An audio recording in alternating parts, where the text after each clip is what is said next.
Finally Samsung dah cipta satu handphone yang sebenarnya dah lama dah kita tunggu dan sepatutnya lama dah Samsung buat benda ni, iaitu Samsung Z Fold 8. Tapi bila kita tengok harga yang dia launching tu kan, RM7,299, adakah berbaloi untuk awak beli? Saya rasa soalan pertama yang akan keluar daripada otak orang, apa benda yang special sangat telefon ni sampai dia boleh cecah harga RM7,000? Sebab bila kita tengok atas kertas, banyak lagi phone Android ataupun flagship lain yang kameranya lebih cantik, fast charging lebih laju, baterinya lebih tahan, dan banyak juga flagship lain yang harganya jauh lebih murah daripada Samsung Z Fold 8 ni. Dia dah ubah banyak benda tau. Dia lebih pendek, dia lebih lebar, dia lebih ringan, dan dia punya design bagi saya dia lebih pelik daripada sebelum ni. Tapi persoalan dia, adakah semua perubahan tu akan menyebabkan Samsung Z Fold 8 lebih bagus daripada model sebelum ni, ataupun semua ni hanya gimmick daripada Samsung saja? So dalam video ni kita akan unboxing lah Samsung Z Fold 8 ni. Kita akan cerita serba-serbi apa yang awak perlu tahu daripada sudut dia punya design, daripada sudut screen, daripada sudut kamera, performance, AI, multitasking dan macam-macam lagi. Dan apa yang paling saya suka adalah dekat part apa yang tak best dekat Samsung Z Fold 8 ni. Let's check it out.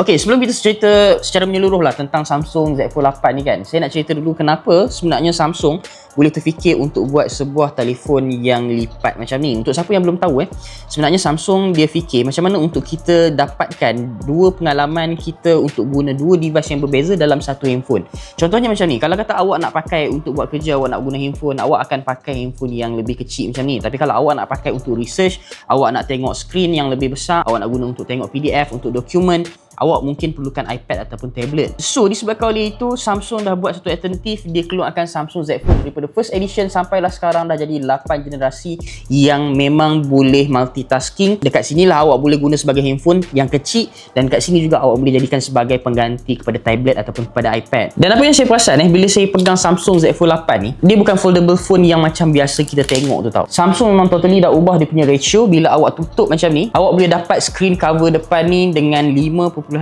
inci, tapi bila awak buka macam ni, dia akan jadi 7.6 inci. Dan berat dia kali ni memang saya tak boleh nafikan yang dia memang sangat-sangat ringan kalau nak dibandingkan dengan Samsung Z Fold 7 sebelum ni. Dia punya berat sekitar 201 gram sahaja. Dan Samsung sendiri claim yang ini adalah foldable phone yang paling nipis dan juga paling ringan yang pernah Samsung cipta. Sebab kalau kita guna Samsung Z Fold yang sebelum ni kan, bila dia terlampau besar, dia terlampau berat, kita jadi macam malas nak bawa tau. Dan end up awak tak pakai pun yang foldable pun, awak akan pakai yang jenis macam ni saja, sebab bila awak buka tu dia terlampau besar sangat kan. Samsung lebih kurang buat design dia macam pasport tau. So bila awak tutup dia lebih compact, tapi bila awak buka macam ni dia lebih kurang macam ratio nisbah 4:3 macam tu. Dan ratio ni sebenarnya menarik sebab dia macam seolah-olah bagi awak pengalaman macam awak tengah baca buku tau. Kalau awak tengok teks, awak baca artikel, awak nak tengok dokumen, dia nampak lebih bagus lah. Dia tak terlampau besar sangat dan tak terlampau panjang sangat. Tapi ada satu benda yang saya nak komplain sikit. Memandangkan Samsung dah buat satu foldable phone yang lebar macam ni, dia memang sangat selesa tau. Kalau kata awak nak buat penulisan ataupun awak nak type message dengan dua belah tangan, dia memang sangat tak ada masalah. Tapi masalahnya bila awak adalah penggemar yang suka guna one handed, kalau awak main handphone macam ni kan, awak pegang handphone,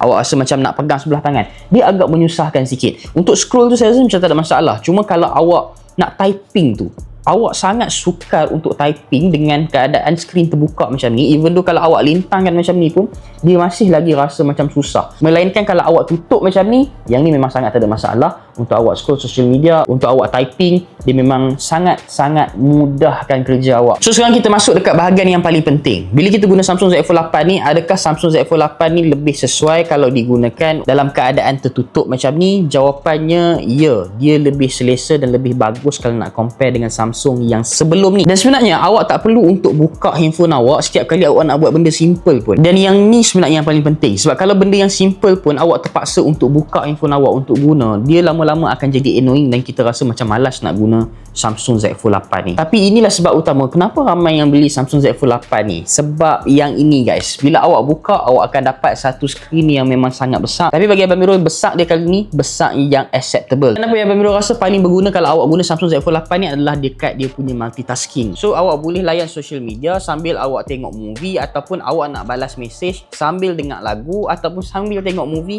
Dia tak ada masalah.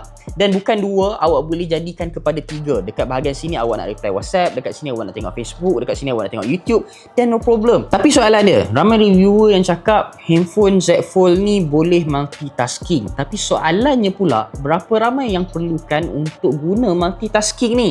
Sebab ramai yang Abang Miru tengok dia pakai Samsung Z Fold ni semata-mata untuk FOMO, tapi dia tak guna pun sebaik mungkin multitasking yang ada dekat Samsung Z Fold ni. Terutamanya untuk Samsung Z Fold 8 yang skrin ni lebih kecil, awak boleh lebih senang untuk akses awak punya apps. Tapi kalau awak tak pakai, Abang Miru rasa memang sangat-sangat rugi untuk awak spend 7,000 lebih untuk handphone ni, tapi awak tak guna pun. So adakah awak perlu untuk guna multitasking ni? Jawapannya ya, awak perlu kalau awak adalah seorang content creator, awak seorang businessman, awak suka buat research. Abang Miru rasa Samsung Z Fold 8 ni paling masuk akal untuk awak beli tahun 2026 ni. Tapi kalau awak sekadar untuk tengok social media macam biasa, awak just beli handphone ni untuk awak scroll TikTok, awak nak reply WhatsApp, awak nak guna kamera dan main game sikit-sikit tu, Abang Miru rasa mungkin awak boleh consider kepada handphone lain. Okey, sekarang kita nak cerita pula tentang benda yang paling orang takut bila orang pakai Samsung Z Fold 8 ni, iaitu dia punya crease. So bila kita tutup dia punya display dan kita tengok dekat bahagian crease ni, actually Abang Miru agak impresif juga sebab dia hampir tak nampak tau crease tu. Dengan mata kasar lah, dia nampak lagi, tapi tak se-obvious yang kita tengok dekat Samsung Z Fold 7 yang sebelum ni. Dan kalau awak rasakan guna jari awak, dia hampir tak ada bonggol langsung. Memang tak rasa macam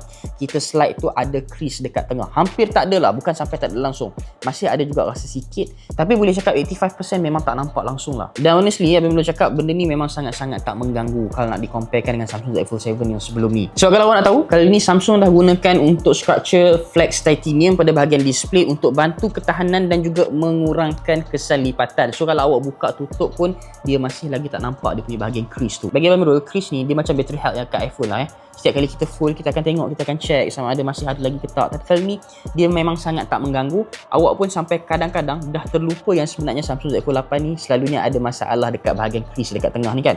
Kali ni dah tak ada dah. Okey, untuk ketahanan dia pula, Samsung Z Fold 8 kali ni dia punya IP rating sekadar IP48 sahaja. Tapi awak jangan salah faham dulu, IP48 ni bukan bermaksud handphone ni dia ada dust proof macam yang IP rating yang tinggi yang ada dekat model-model lain. Jadi kalau awak pergi dekat tepi pantai, awak layan pasir, awak tengok debu, awak selalu duduk dekat tempat berhabuk. Kalau saya takkan saja-saja untuk buka dia punya foldable ni dengan terlampau kerap. Better awak tutup dan pakai dalam keadaan yang kecil macam ni, lebih disyorkan. Water resistant pun ada juga, tapi saya tetap akan treat saya punya Samsung Z Fold 8 ni sebagai sebuah foldable phone yang memang sangat fragile. So saya takkanlah risikokan handphone saya untuk saja-saja pergi duduk tepi laut, untuk lepas tu awak nak buka tutup, lepas tu awak saja nak bagi kena hujan. Bagi saya no, awak tetap kena jaga handphone ni elok-elok. Dan satu benda yang Abang Mirul rasa peminat Samsung akan kecewa adalah Samsung Z Fold 8 ni secara rasminya tak support untuk guna Samsung S Pen. Samsung sendiri yang sahkan bahawa Samsung Z Fold 8 kali ni dia tak akan sokong S Pen langsung. Yang ni bagi saya agak pelik lah, sebab untuk skrin dalam dia 7.6 inci tau, dia agak besar. So kalau awak tak bagi untuk function guna S Pen tu, dia agak sayang lah. Dia macam awak kufur nikmat yang Samsung buat dan awak tarik satu lagi nikmat yang lain. Dia memang betul tak feel tau, awak tak boleh pakai. Sebab kadang-kadang orang yang guna Samsung Z Fold 8 ni mungkin business owner yang perlukan sign documentation. So bila awak nak sign tu, awak terpaksa sign guna jari dan awak tak boleh guna S Pen macam ada dekat Samsung S26 Ultra ataupun model-model yang sebelum ni. Sayang lah. So kalau awak jenis pengguna Samsung yang bergantung harap pada Samsung S Pen, Abang Mirul rasa Samsung Z Fold 8 ni bukan pilihan yang baik untuk awak. Untuk Samsung Z Fold 8 kali ni, bateri dia hanya sekadar 4800 mAh saja dan Samsung claim dia boleh tahan selama 26 jam video playback. Tapi untuk charging speed dia masih kekalkan dengan 45 watt sahaja. So kalau sebelum ni awak gunakan model handphone lain yang charging speed dia boleh cecah sampai 90 watt, ada yang sampai 120 watt, Abang rasa mungkin awak akan janggal sikit lah untuk pakai Samsung Z Fold 8 ni. Tapi kalau sebelum ni awak mungkin pakai iPhone, nak bertukar kepada Samsung, Abang rasa memang tak ada masalah. Yang ini mungkin charging speed dia lebih laju daripada iPhone awak. Oh, satu lagi, kita lupa sembang pasal yang ini, dia punya bahagian kamera. Untuk kamera dia kali ni ada satu benda yang saya rasa mungkin saya boleh jujur lah dekat bahagian kamera dia. Untuk bahagian wide angle dia boleh support sampai 50 megapiksel. Untuk ultra wide kamera pun 50 megapiksel juga. Tapi untuk kamera depan dia hanya bagi sekadar 10 megapiksel sahaja. So adakah kamera depan 10 megapiksel ni okey? Bagi Abang Mirul, dia sekadar okey, tapi dia tak sampai tahap perform. Sebab Abang Mirul terkejut jugalah bila kita buka kamera bahagian depan ni kan. Dia tak terlampau sharp, dia tak terlampau kontras color dia lebih kepada daripada dull, dia macam pucat sikit, color dia pun tak terlampau vibrant. Tapi bila lepas awak snap, dia adalah untuk AI enhancement tu. Sebab kita tahu Samsung ni memang bagus dekat bahagian AI dan dia akan cantikkan awak punya gambar, kualiti tu kan. Tapi bagi Abang Mirul, dia masih lagi ada macam noise dekat bahagian gambar tu kan. So kalau kata awak dapat lighting yang cerah macam ni pun, dia masih lagi ada dia punya noise tu. Apatah lagi kalau awak takat gambar guna kamera depan waktu malam, dia Abang Mirul rasa memang lagi barai. Tapi sebenarnya dia dah okey sangat dah kalau awak sekadar takat gambar untuk social media, awak nak takat gambar kenangan. Dia sebenarnya dah memang dah lebih pada cukup. Tapi dia tak ada dedicated telephoto. Kalau kita nak comparekan Samsung Z Fold 8 dengan Samsung Z Fold 8 Ultra, Samsung Z Fold 8 Ultra ni dia ada tambahan lebih 10 megapiksel dekat bahagian kamera dengan 3 kali optical zoom. Dan yang ni yang saya macam nak komplain sikit, sebab come on lah Samsung, awak dah buat satu handphone yang harga dia RM7,299. So kalau priority awak adalah kamera, Abang Mirul rasa mungkin awak perlu cari model lain, bukan Samsung Z Fold 8. Dan untuk video dia kali ni pula, dia punya kualiti dia boleh cecah sampai 8K 30fps. Dan apa yang Abang Mirul rasa macam best untuk Samsung Z Fold 8, macam Samsung Z Fold yang sebelum ni, dia ada flex cam. Maksudnya awak boleh record awak punya selfie menggunakan kamera belakang macam ni. Content creator, awak nak buat vlog, awak nak buat content macam ni kan, untuk monitor awak punya muka macam ni memang sangat sesuai. The angle dia memang sangat cantik tau. Cumanya awak punya mata tu awak tak boleh tengok kat sini lah, sebab dia akan lari sikit. So awak kena tengok dekat sini. Boleh lah jadi as monitor kalau awak nak buat vlog kan. Tapi kalau awak nak lebih realistik macam ni kan, awak just lintangkan handphone awak, awak punya position mata tu dah lari sangat kan. So awak boleh masih maintainkan macam tu. Yang ni nice. Dan sebelum saya nak tutup cerita pasal Samsung Z Fold 8 ni, saya nak cerita juga benda yang saya rasa tak best tentang Samsung Z Fold 8 ni. For sure, kalau handphone ni rosak, itu je masalah. Cost repair dia bukan satu benda yang murah. For sure untuk kamera dalam dia yang senipis ini, Abang Mirul rasa dia akan telan cost yang agak banyak. Jadi last, sebelum kita habiskan video ni, satu soalan yang sangat penting. Siapa yang sangat sesuai untuk beli Samsung Z Fold 8 ni? Saya akan suruh awak beli kalau awak sangat menggunakan multitasking, awak memang banyak buat kerja guna handphone. Yang ini memang sangat-sangat berbaloi. Tapi saya akan minta awak pertimbangkan balik, kalau awak jenis yang nak gunakan kamera sebagai priority, awak adalah gamer yang hardcore, ataupun awak tak pasti sama ada awak akan guna ataupun tak dia punya skrin dalam yang besar ni. Dan saya juga akan cakap jangan beli kalau awak sekadar beli Samsung Z Fold 8 ni atas faktor FOMO dan sekadar nak guna WhatsApp, guna TikTok, guna social media yang biasa tanpa menggunakan betul-betul dia punya function. Sebab untuk penggunaan yang basic macam tu, sebenarnya awak tak perlu spend duit yang banyak untuk beli Samsung Z Fold 8. Pergi cari flagship yang lain ni yang lebih berbaloi. Jadi adakah Samsung Z Fold 8 ni berbaloi? Pada saya, ya. Tapi bukan untuk semua orang.